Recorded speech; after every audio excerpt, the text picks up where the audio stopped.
Destiny 2 Red Mamba weapon review. This submachine gun I'd say is one of the best out there, but not really on top of everything.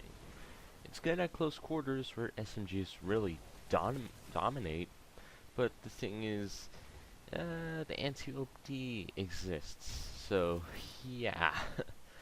And also auto rifles and MIDA multi-tool and the rest of the roster of the meta.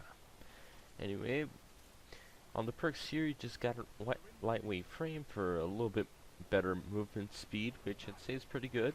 Then you have either arrowhead brake, which it gives you a little bit better recoil handling and a little bit better speed.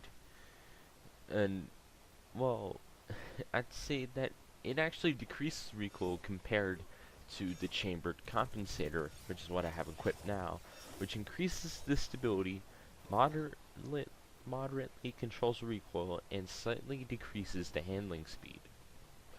And then you have full bore, which greatly increases range and decreases stability, and slightly decreases handling speed. So slightly, you don't even notice it at all. And it does get a bump up on range, but it has less stability, so I'm kinda iffy about it.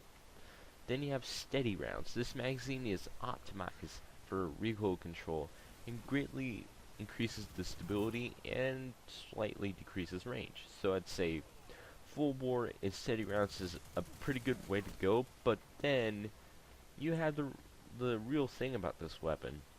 It has the one perk that just about most weapons in the meta have: high caliber rounds. Yes, this thing has high caliber rounds, aka Flinch City, and maybe a little bit more annoying to fight against than just a regular submachine gun, if you're up close at least, because then it'll actually do damage.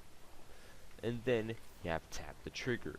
It grants a short period of stability on the very first trigger pull, so you just keep bursting this thing and it'll have decent accuracy, but usually in close quarters you just end up going ahead and hip firing and jumping and the rolling and all the other mobility ways to get around when it comes to mobility, and also, well, run in your enemy's face, so you just hold the trigger and stuff happens.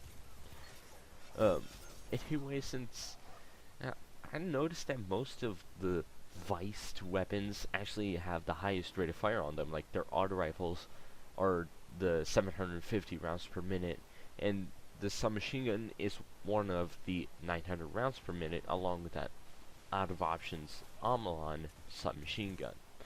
Anyway, first, the impact stat is not all that impressive. Like, it is high rate of fire. It kind of comes with the deal.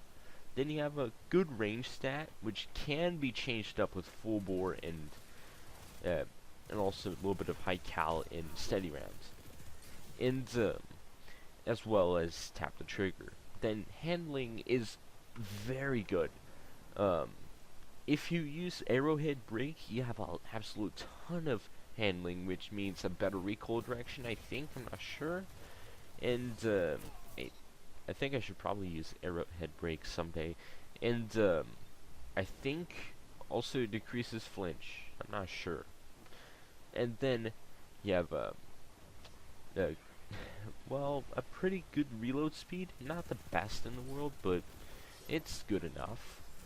And then you have 900 rounds per minute as the obvious very high rate of fire submachine guns, which takes some time to get used to, but they're pretty good.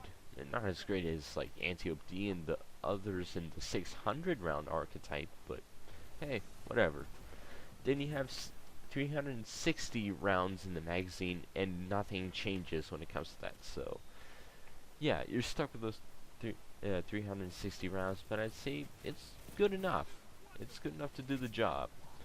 In close quarters, you might end up reloading a little bit more than you maybe want to, mostly because of the fact this thing shoots like a bullet hose, so everything goes everywhere and it just spews bullets.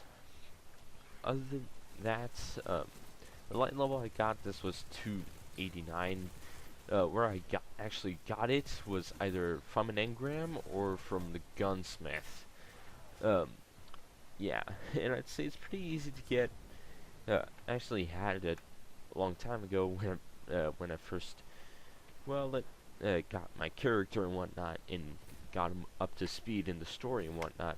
But it wasn't that great of a submachine gun at that time, so I decided to take it out. But then after, as I learned a little bit more about the builds and little flank routes and the maps and whatnot, this gun is starting to get a little bit better and better and better. Also with other submachine guns in the same archetype, like the mini tool or any other 900 rounds per minute, or any submachine gun. In fact, like the NTOD is powerful mostly because the playstyle people use it with. Either it's the punchy Titan or Devour Warlock, or the good old Night Stalker. Well, anyway, smack that like button, hit the sub, drop the comment, and I'll see you guys later for another video on the channel. I'm out of here.